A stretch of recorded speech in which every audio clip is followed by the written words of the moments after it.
Hello po mga kalingap. Hi mga kalangga. Please support Trending Pia. Thank you. Oh.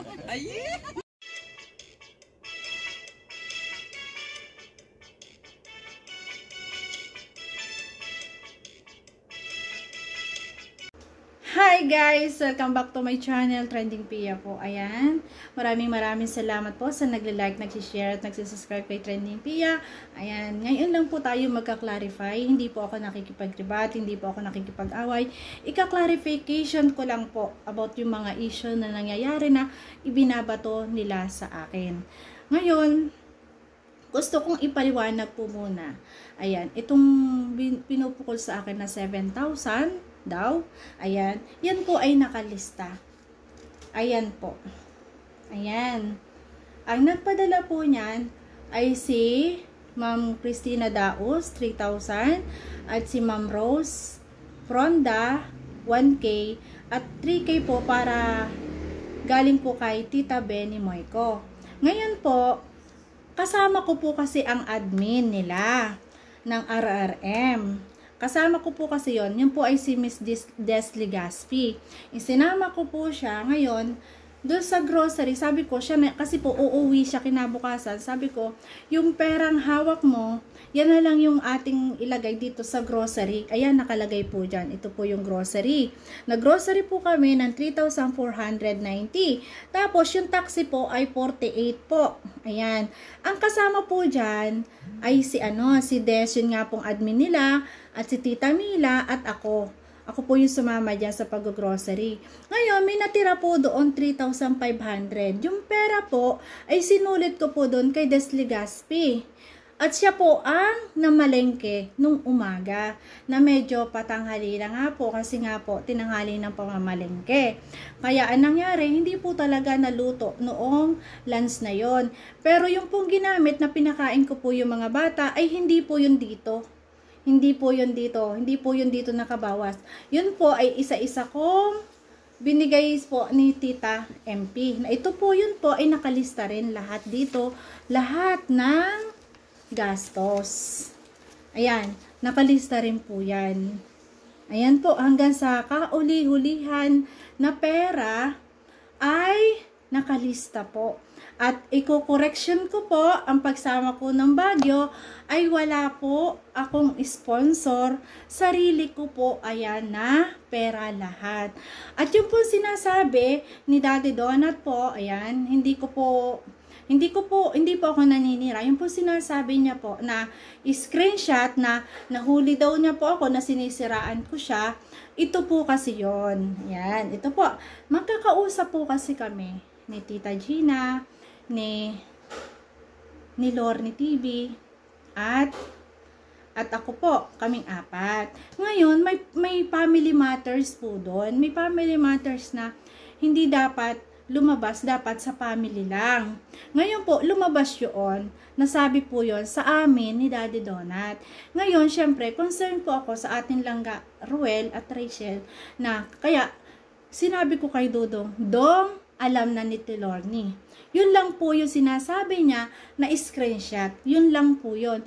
Pero wala po yun na ginawa ko para siraan siya kay Dudong. Hindi po. Kasi para sa akin, family matters po yun. Dapat po yun ay kinikip.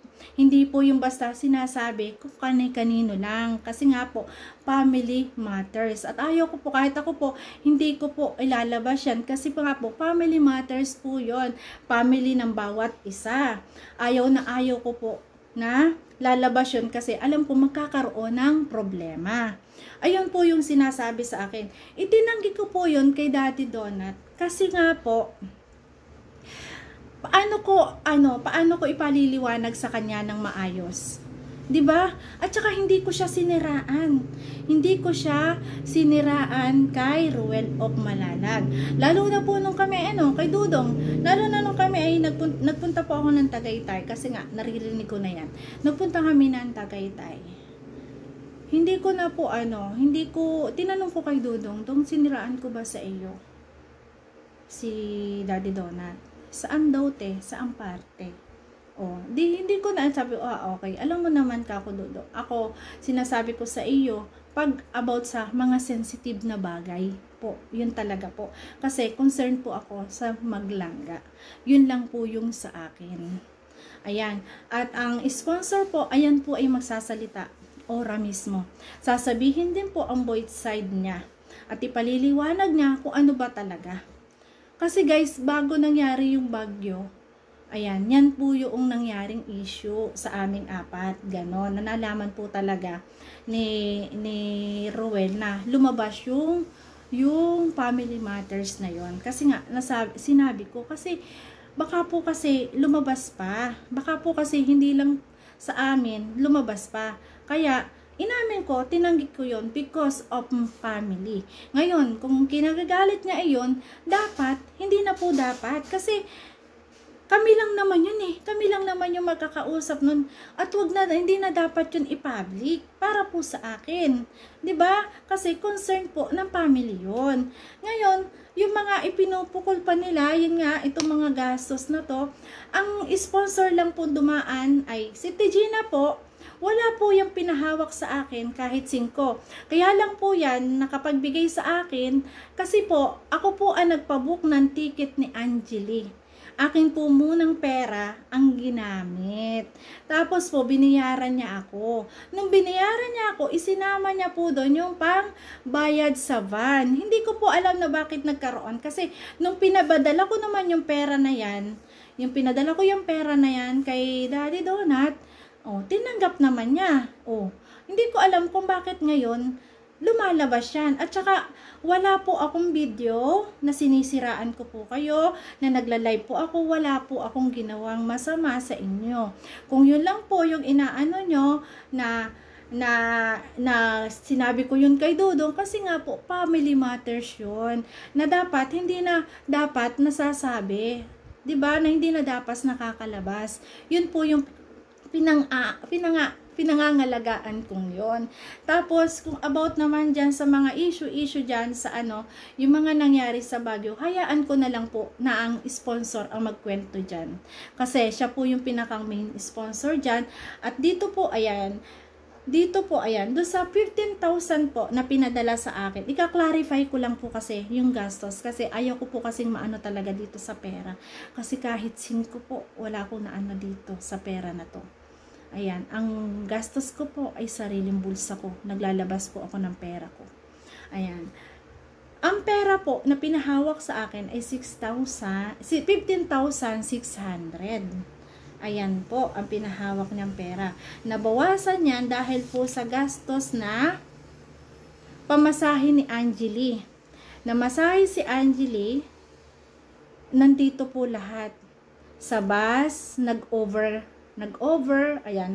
kami. Pero pamasahe ko sa bus, papunta doon sa sa Pangasinan po, sarili ko pong gastos yon. Tapos po yung mga bata, pinagbike ko po. Binigyan ko po sila ng 500. Ito ay binigay ko kay Trixie. Tapos po, sa Igorot Stone, binayaran ko din po yung entrance, 480. Yung mga batang nakasama ko, binayaran ko rin po yan. Tapos, yung entrance po, ni Angeli, ni Hazel, ni Sharalee, ni Ninay, ayan, at kain ng mga bata, ayan. Ito po, inilagay ko po dito, 1,500, kain ng mga bata, entrance po yun, ayan. Ito naman po, hindi naki-question ni Tita Miranda, kasi po, ito po ay nakasend sa kanya, pati po yung resibo ng pagkain ng mga bata, ayan, nakasend po yan sa kanya. Tapos, nagbigay pa rin po ako, ayan, nagbigay pa rin po ako doon ng pamalengke. Ito po, ang nagastos ay 7,117. Ayan po yun. Ayan, minus ko po yung 7,117 sa 15,600. Ayan po. Tapos, ang natira na lang po ay 8,617. Tapos po, yung pong gasolina ni VG Scheme, nagkulang po kasi. Kaya nagbigay po ako ng 4,000. Ayan, nagpabigay po si Tita MP ng 4,000 na dito rin po niya binawas. Pang gasolina po ni VG Scheme para po makasama. Para po pala makasama. Tapos, may tira pa po dito na 4,617. Ito po yung naging tirang pera. Sa tira po ni Tita MP. Tapos, yung tira po ay yung 2,000 daw po, kasi sa transhield po, ay nagdagdag kami, kasi nga po, nag-over kami ng tao.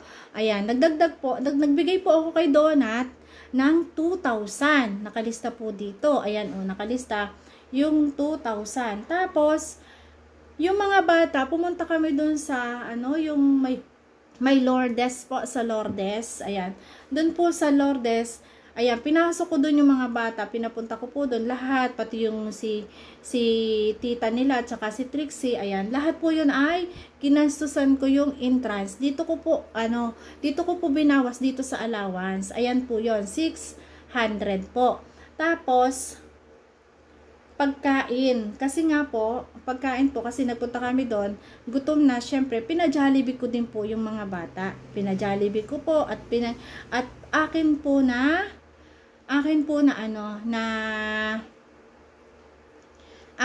na itinake out, kasi hindi po kasi kami kasya sa taxi. Binigyan ko pa rin po sila ng pamasahe sa taxi. Ayan, na hindi ko na pala nalista dito. Binigyan ko pa rin po ng pamasahe po sina Trixie, yung mama ni Trixie at saka yung kasama niya, mga bata, ng pamasahe po papunta ng Bornholm. Kasi nga hindi po kasi kami kasya sa taxi, nagbigay pa rin po ako ng 100. Ayan, hindi ko na nga nasama pala Tapos pagkain po ng mga bata, kasi nga bago may meet and greet sa Bornholm, pinakain ko muna yung mga bata. Ayan, sina Angeli, ayan, sina Trixie, kasama ko po yan sa Jollibee. At yung napahiwalay po, iba po kasi ang napuntahan nilang Jollibee, hindi kami nagpangita. Ngayon nga, sabi ko nga po doon, sabi ko kay Trixie na kumain na lang sila doon, gastos na lang muna sila at akin pong babayaran. Kaya, ang ginawa naman ni Trixie, sabi maglalakad na lang daw po sa Bornholm, i-take out na lang po namin. Kaya yan po, nag-take out na lang po ako ng Jollibee. Ayan, nag-take out na lang po ako ng Jollibee para po doon sa tita at doon sa kasama niya na umalis doon sa taxi. Ayan, nakalista po dito. Tapos, may natira po dito na 815 sa pondo. Ayan, gumawa po ng macaroni salad. Ayan, nag-macaroni salad na lang po ang ginawa. Tapos, yung dinner po kasi, si Nanay Ine ay nagdala po ng pagkain para sa dinner. Napakadami pong pagkain. Hanggang kinabukasan po ay napakarami pang pagkain. Tapos po ito po si Miss Lisa Nabal, ayan, nagpadala din po, kaya akala ko din yung 6,000 na yon, na i-upload ko rin po yung video dito na nakatunayan na inabot ko. Doon po sa pinadala po ni Lisa Nabal na 7,000 po yon, may po siya may pinabili po kasi siya sa akin, may kakulangan siya na 1,400, binawas ko kasi po sariling kong pera yon, alam niya po yon. Tapos yung tira po, i-upload ko po dito yung video para po, ayan, para po yun yung katibayan na ando na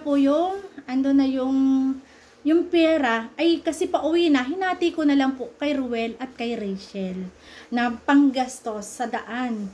Ay, kasi nga, panggastos nga po ng family, 'di ba? Binigay ko kay Ruel at kay Rachel. Ayun, ibinigay ko po sa kanila yung nasobrang pera. Ayun po 'yon. Tapos yun naman po yung sinasabi ni Laila Mendoza na nagbayad daw po siya ng October ng 11,000. Yun po ay kakulangan. Mag-out na po kasi sa resort, kulang po talaga. Kulang yung pera. Ngayon, hindi ko alam kung bakit hindi niya yun alam. Kasi po, lahat naman po ng pinagawa niya sa akin, lahat po yun ay ginawa ko. Ngayon, alam niya po na kulang pa talaga kasi nag-down lang doon sa resort.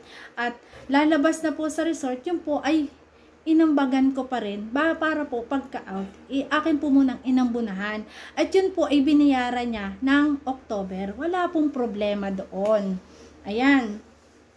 Tapos po, yung pong 5,000, ito po kasi yon. Nagpadala siya ng pledge sa Croreps na 5,000. Ito po yung totoo ha. Kasi po, may pabahay po. May grupo po kasi kami ng mga, na pabahay. Ayan, Kalinga, Ruel and Rachel, pabahay. Ayan, ang unang pledge po namin dyan ay nung November 28 na nabigay ay November 30. Ayun po, ay nandoon po lahat. Ayan, ilalagay ko po rin yung resibo, yung 56,400, yun. Ayun po ay hindi po lahat bayad. Inambunuhan ko din po doon ay 15,000 plus. Ayan, yung mga nandoon. Pero nagbayad naman po yun. Ngayon, ang ano po doon, syempre, ayan, nangailangan po siya ng pera. Nangailangan po siya ng pera. Sabi niya, badly needed daw po. Hindi ko po mailalagay dito yung combo na yon kasi po, yung delete combo po kami eh. At saka, blin ako po siya. Ang totoo nga po, talagang blin ako siya kasi, ang hirap kasi nahirapan kasi ako na, na may dumadating kasi sa akin, ang daming dumadating na about sa sinasabi, about sa akin. Ako po, umiwas na po ako. Tapos, kung may binabato ng ganun-ganun sa akin, syempre, pinaliliwanag ko rin lang po yung side ko. Tapos, sabi niya, badly needed daw po ng kanyang anak. Ora mismo, hindi pa po kasi, sabi ko, ito, kasi nag-pledge po siya ng 5,000 sa Croreps agad, malayo pa, nagbigay na siya. Ay, sabi, badly needed daw po ng kanyang anak. Sabi ko, sige, ipadadala ko muna yung pledge mo. Yung binigay mo, padadala ko muna kasi nga, kailangan ng kanyang anak. Ngayon, noon na pong ibinigay ko na po kasi yung pera, ay alangan alisin ko yung pangalan niya. Hindi ko naman pwedeng alisin yung pangalan niya na nakabigay siya doon. Di parang ang naging utang po niya ay yung pinadala ko sa kanyang anak. Yun po yung kasi badly needed nga daw po ng anak niya. Pinadala ko po yun. Tapos binigay ko na lahat kay Ruel, yung pledge na yun, yung mga lahat na nakalista.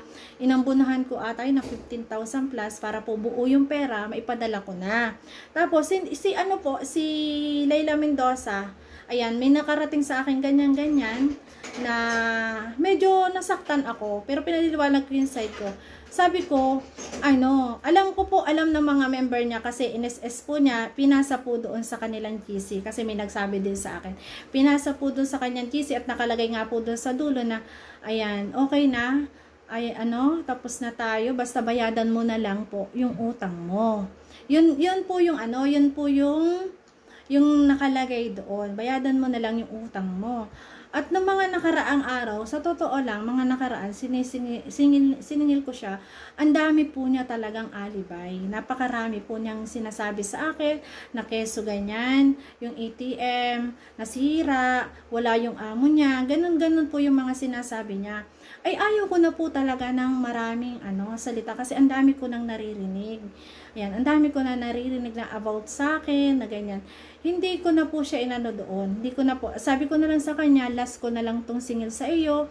Kung bayaran mo o hindi, okay lang kasi yun naman ay pledge sa Croreps. Pwede ko pang alisin, pwede ko pang kunin ulit, pwede ka pang habulin kay Ruel kasi wala pa naman po kaming beneficiaries na pababahayan. Yun po yun. Kaya yung pong tinatamnail niya, yun po ay yun lahat ng gastos na pinadadala niya, pambili ng pagkain, pambili ng mga damit, ng mga regalo, ng mga handa, nagpa-t-shirt, nagpa-print. Yun po yun. Kaya yun po yung totoo doon. Na hindi ko po yung dinadagdagan ng kung ano, yun po talaga yung totoo.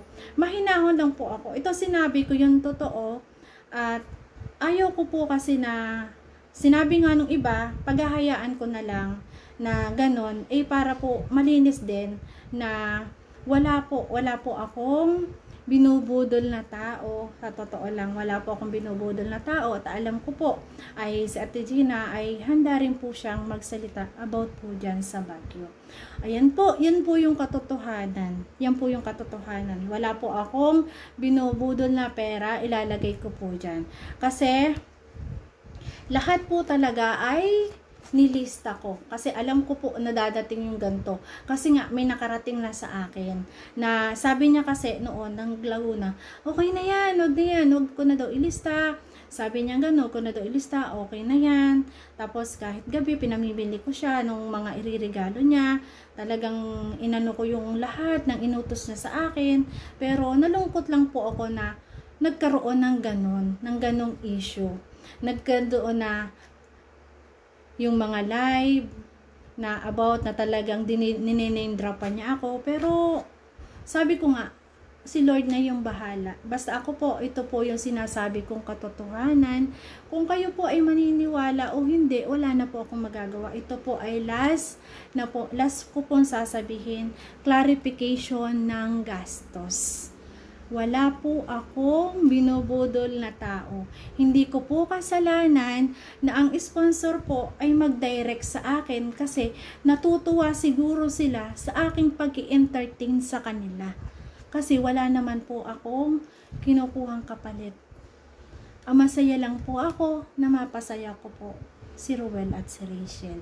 Yun lang po ako. So ayun, maraming salamat po at sana po maliwanagan po ang lahat. Hindi po ako nagre-refat. Clarification lang po ito at pinaliwanag ko lang po ang side ko. So yun guys, maraming salamat at kung nagustuhan mo po ang video ko at kung nagustuhan niyo po si Trending Pia, ayan, paki-like, share, and subscribe niyo po. Ayan, maraming salamat po. Thank you for watching. Bye-bye po. Ingat palagi. Ayan.